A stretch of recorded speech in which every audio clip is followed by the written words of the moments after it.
Hello, everyone. Welcome to Bible study. It's great to have you here. Woohoo! Yay.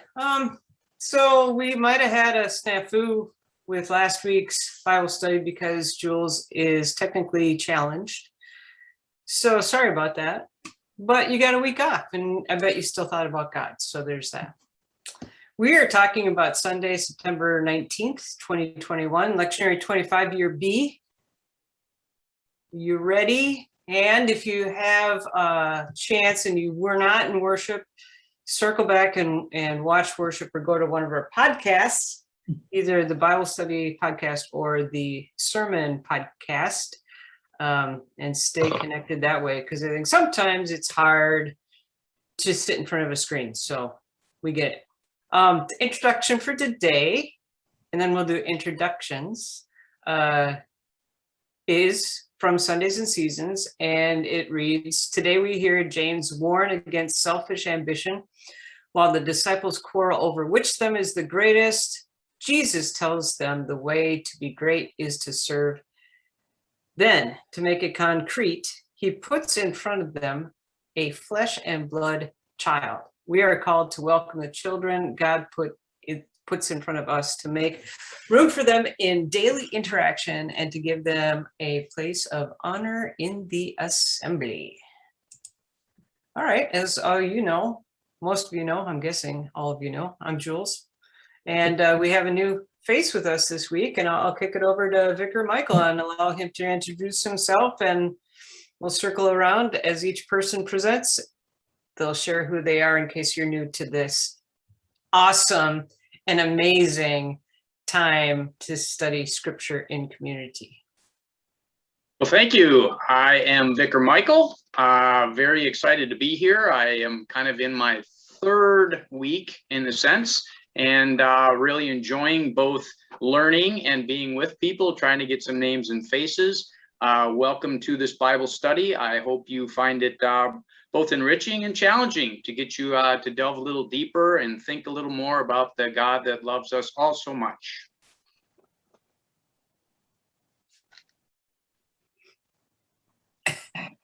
Pastor Tanner. Hi. What do you want? That's it. Pastor Rebecca. Introducing ourselves, that was Pastor Tanner. I'm Rebecca. All right. Take us into the psalm for this coming week, if you would.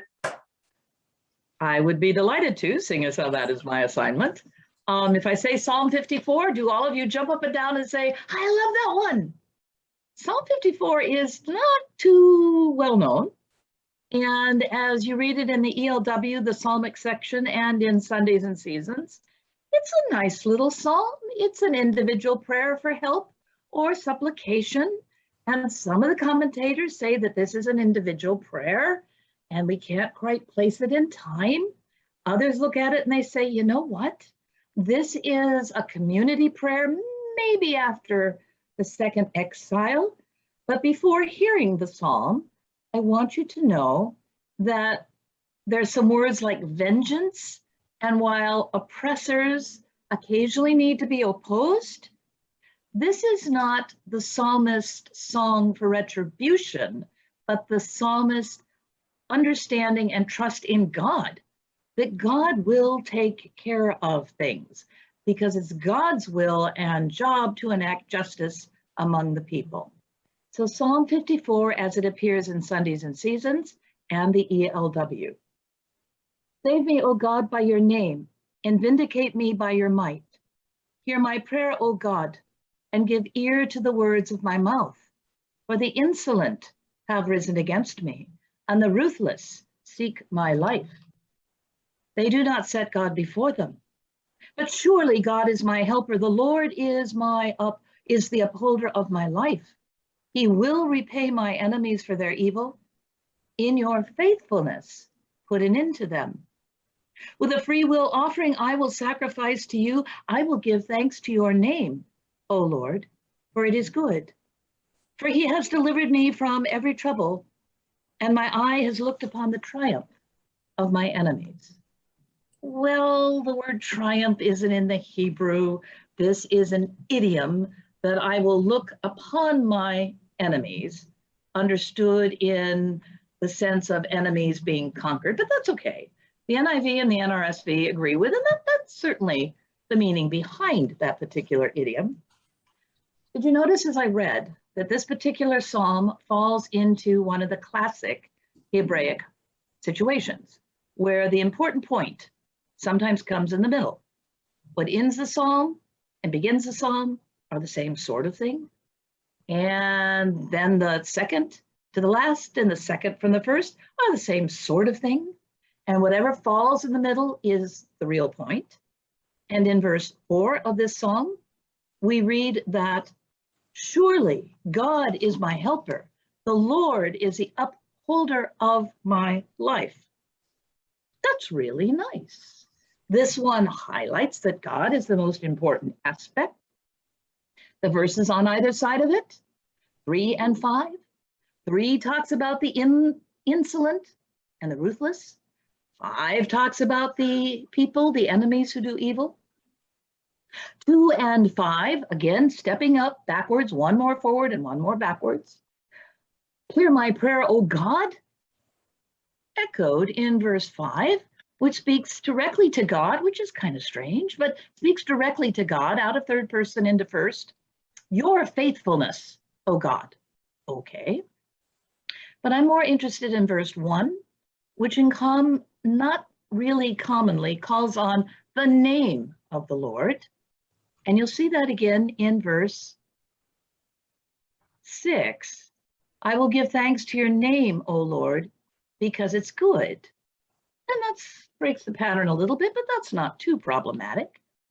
When you read through it, verse 7 speaks of that triumph, that idiom, which really is my eyes will see over my enemies or in my enemies, meaning a triumph.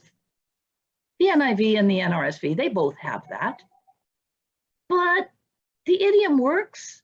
From every trouble he has saved me, my eyes see my enemies' defeat, is perhaps a better way of reading that. But it kind of throws our chiasm off a little bit. It's a nice psalm. Did you guys like the psalm? Did you say chiasm? I did say chiasm. That's what is that? The chiasm is the important point is in the middle. In the Song of the Flood, for 3 chapters, the 6:9 talks about Noah, and the end of verse 9 talks about Noah, and 6:10 talks about the sons, Shem, Ham, and Japheth. The one from the second to the end talks about Shem, Ham, and Japheth, and the next one talks about the ark, and the third from the end talks about the ark. You have a step system so that whatever appears in the middle is the important point. In Genesis and the flood, it's God remembered Noah. In Psalm 54, it's that God is my helper. And in psalmic fashion, you have to repeat it. So the Lord is the upholder of my life. Okay? Chiasm, very classic Hebrew situation. But it falls apart because verse 1 doesn't match verse 7. They don't go together. And there's a reason for that. He ran out of parchment? They didn't print the whole psalm.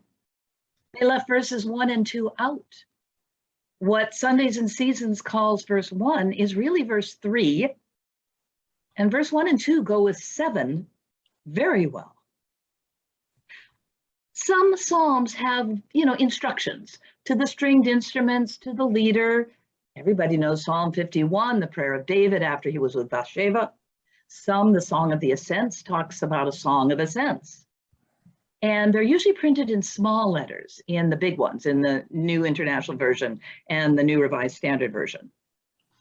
But too often they get left out. Now, some Bibles have titles, the flood, the Beatitudes, all that good stuff that aren't in the Bible. But the psalm titles are part of the psalm. And this time they got left out. And this time it matters. For the 2 verses that got left out are these. Then some Ziphites went up to Saul at Gibeah. Oh, no, that's the explanation. Sorry. The ones that got left out, and oh goodness, please, can I find these things? To the leader with stringed instruments, a maskil of David. A maskil is sort of a psalm or a contemplative poem or a prayer. when the Ziphites went and told Saul, David is hiding among us. That's the introduction that got left out. You've heard the song.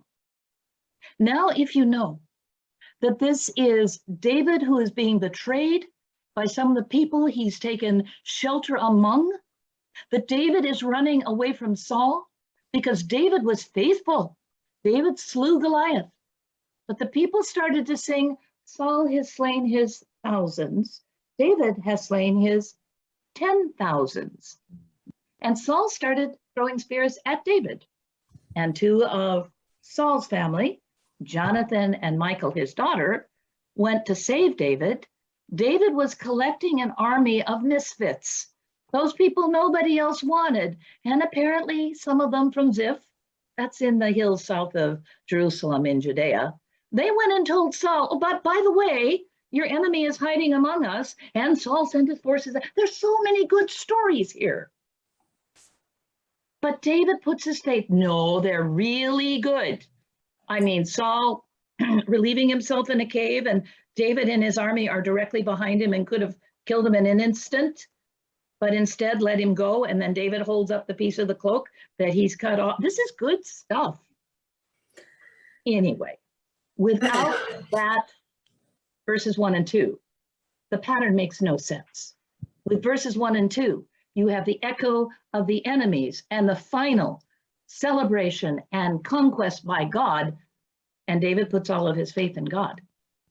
I don't think you can read this without the context. I mean, I think this is terribly lonesome without its context. Context. Beautiful. We'll explain it later. Oh, yeah. Oh, yeah.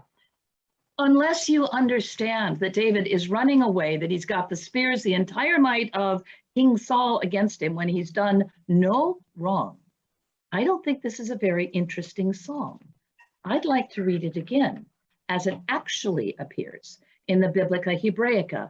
Imagine David on the run now and the trust it takes. He has no might, no money, no power, and not a proper army. Saul has everything. To the little stringed instruments, a maskil of David. When the Ziphites went and told Saul, David's hiding among us. Save me, O God, by your name. Vindicate me by your might. Hear my prayer, O God. Give ear to the words of my mouth. For the insolent have risen against me. The ruthless seek my life. They do not set God before them. Selah. But surely God is my helper. The Lord is the upholder of my life. He will repay my enemies for their evil. In your faithfulness, put an end to them. With a free will offering, I will sacrifice to you. I will give thanks to your name, O Lord, for it is good. For he has delivered me from every trouble, and my eye looks on triumph on my enemies. He has no place, no money, no organized people, and yet he foresees through God's help his eventual triumph in kingship. I like Psalm 54 when we read the whole song. All done. She says all done, Vicar, but she doesn't always mean all done. Not unless you invite me back into the Okay, conversation. no. I just want to clarify one word. So you said surely, verse 4, and in our text it says behold. Good heavens.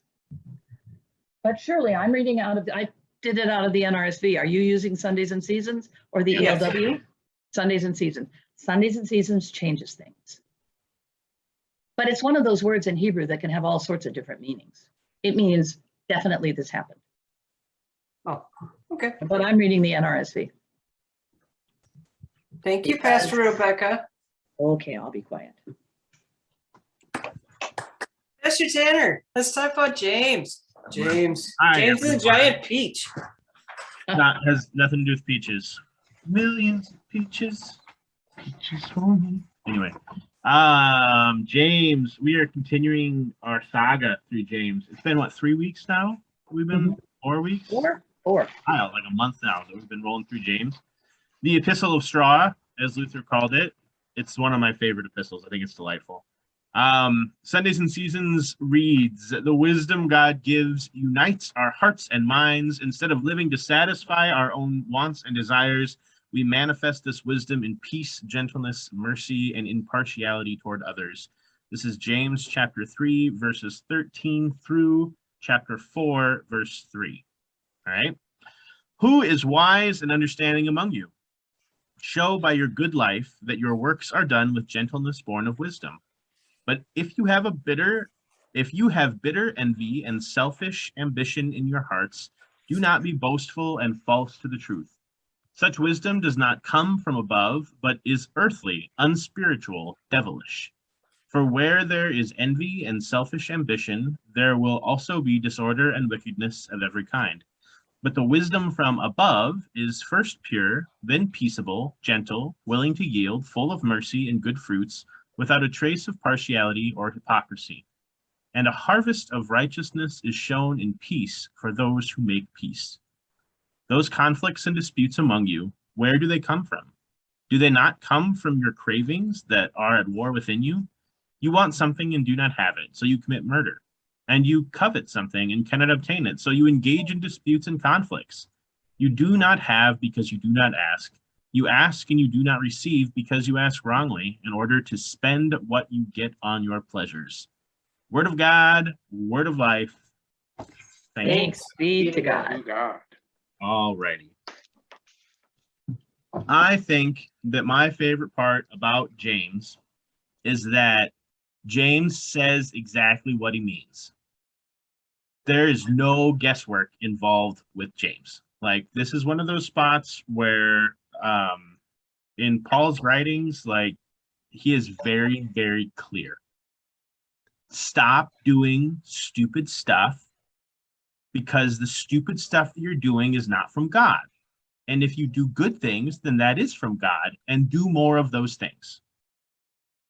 Like that, that's it. That's the entire book of James, just over and over and over and over and over again. And it's delightful. Like, it's just, it's beautiful and pertinent and wonderful. And so we get this,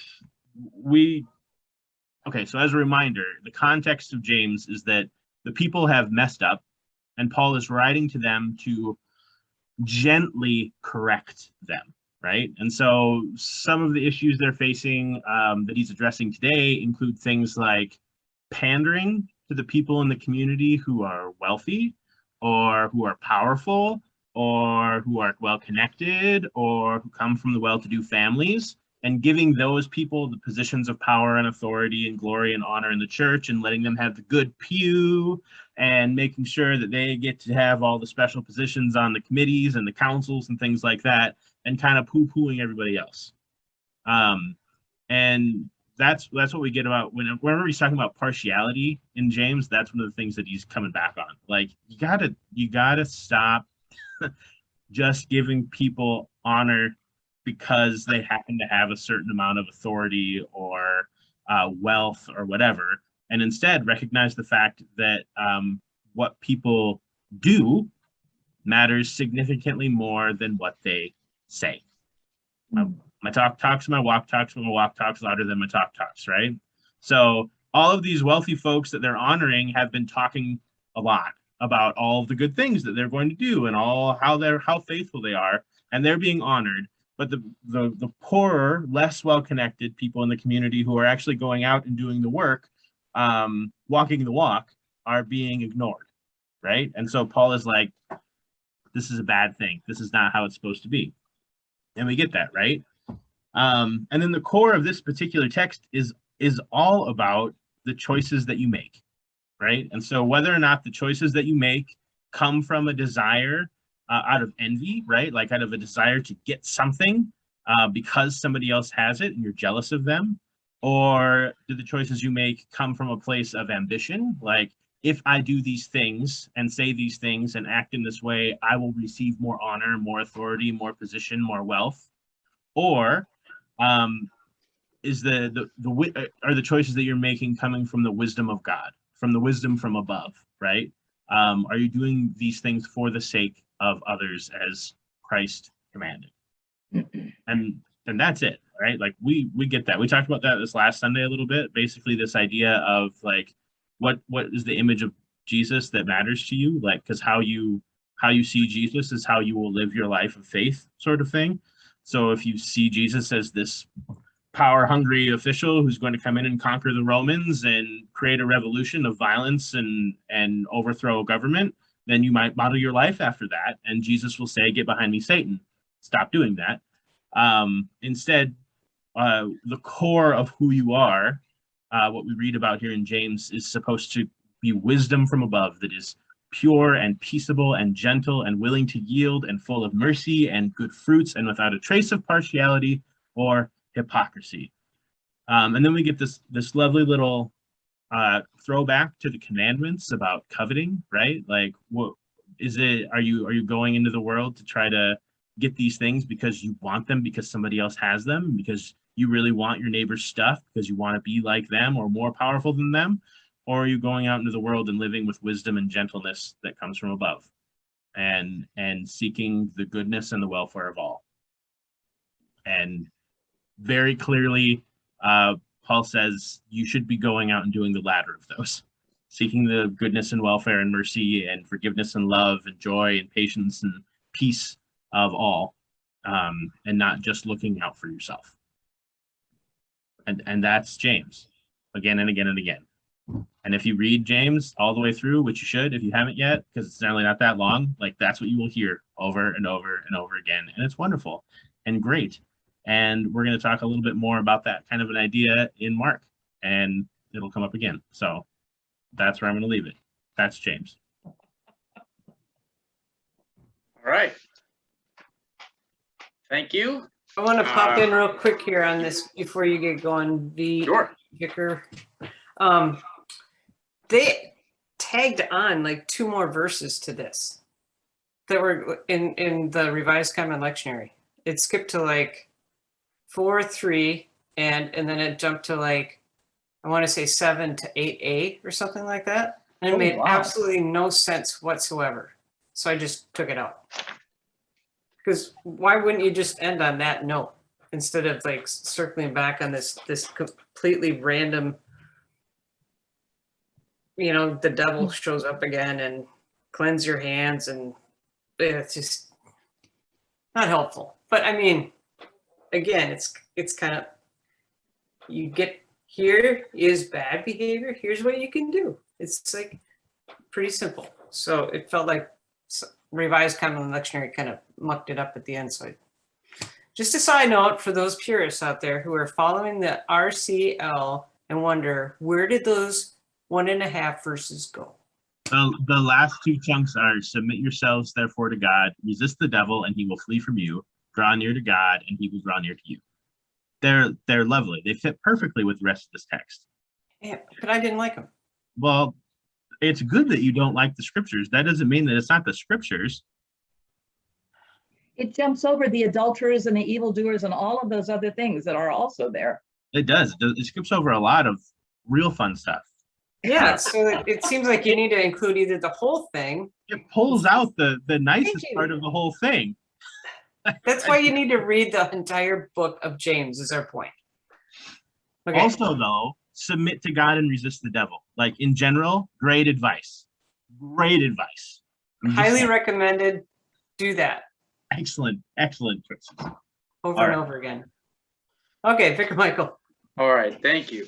The introduction from Sundays and Seasons kind of tells us that Jesus is teaching, and this is from Mark 9:30 through 37. Jesus' teaching and action in this text are directed to the church whenever it is seduced by the world's definition of greatness, prestige, power, influence, and money. This antidote to such a concern for greatness is servanthood. And then from Mark chapter 9, verses 30 through 37.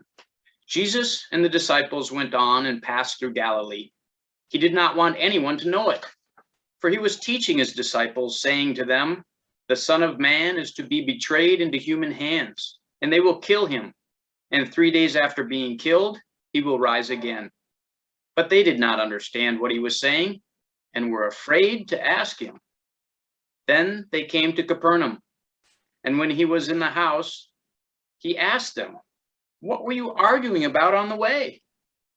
But they were silent. For on the way, they had argued with one another who was the greatest.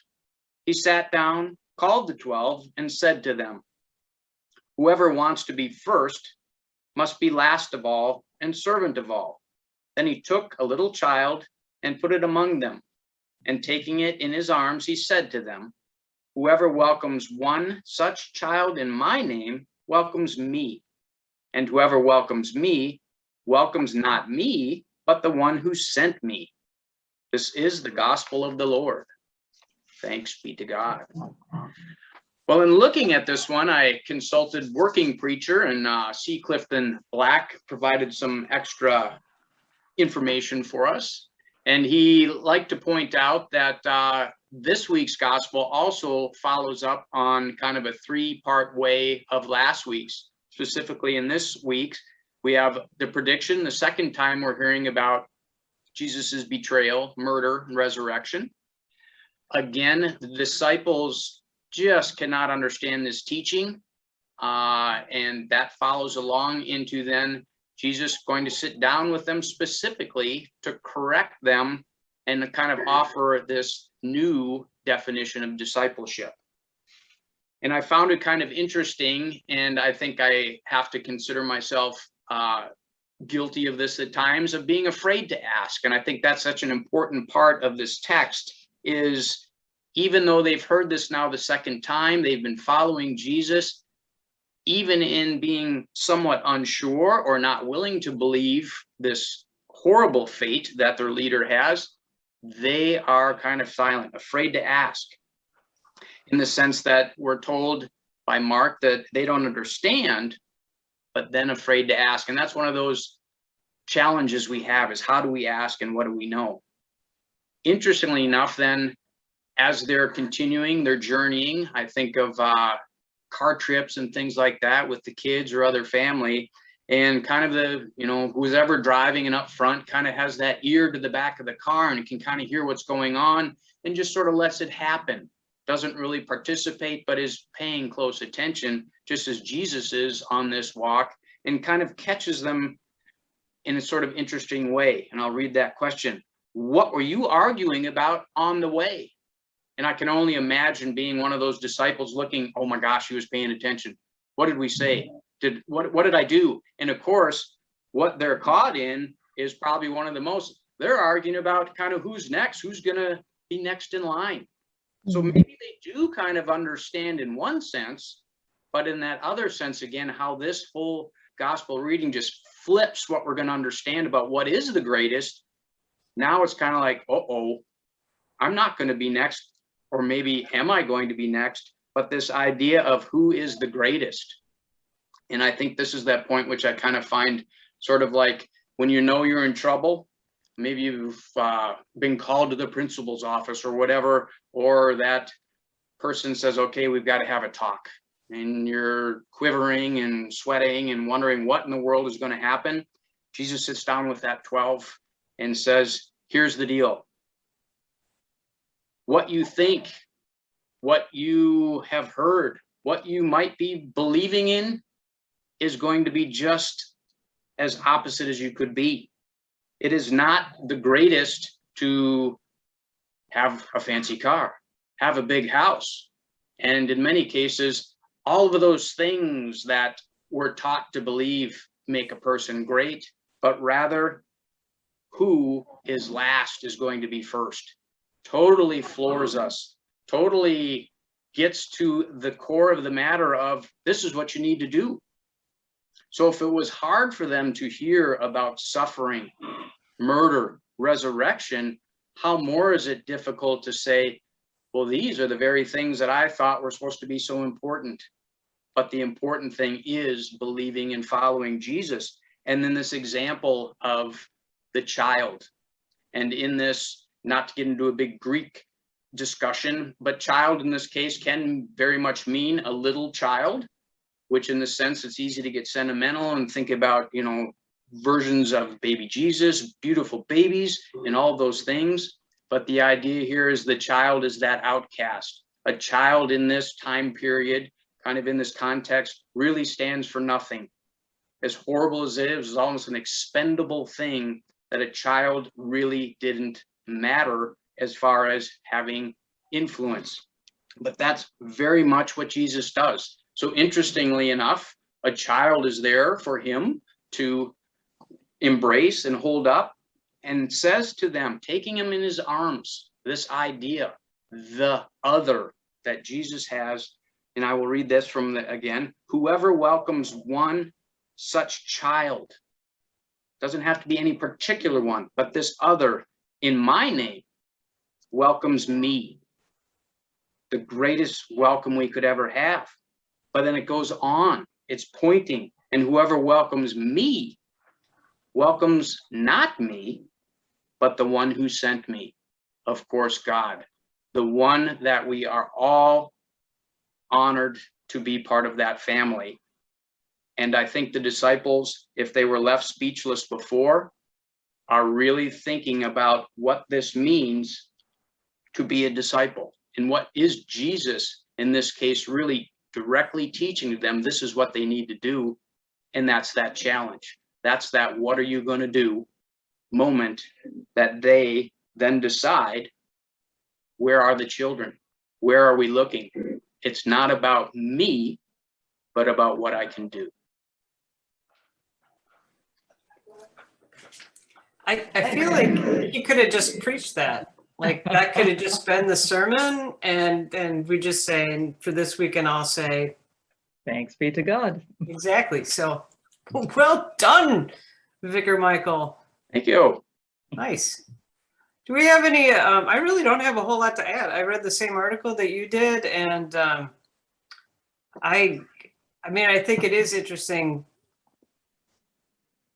the Greek around that, but that's not the point. You just absolutely nailed it. And I particularly appreciate this, and I'm sure many of our young families, you know, that are driving their kids around would appreciate that image of, did I just hear that right in the back seat?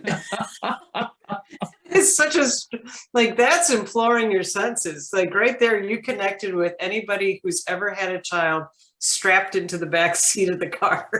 And I'm like, huh. It's the upside down kingdom again, man. Well done. And that's what I found in that, you know, just thinking of that again, oftentimes the beauty in that is the surprise statement that they were listening at once upon a time. And it is a very positive thing they said, because sometimes you think of the other direction, but it's like, wow, they get it.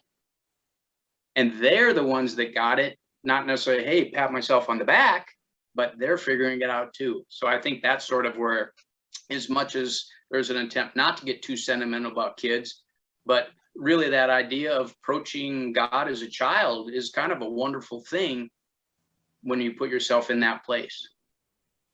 Yeah, I'm gonna have to think on that for a while. Yeah, I noticed Michael's words catch you, Jules.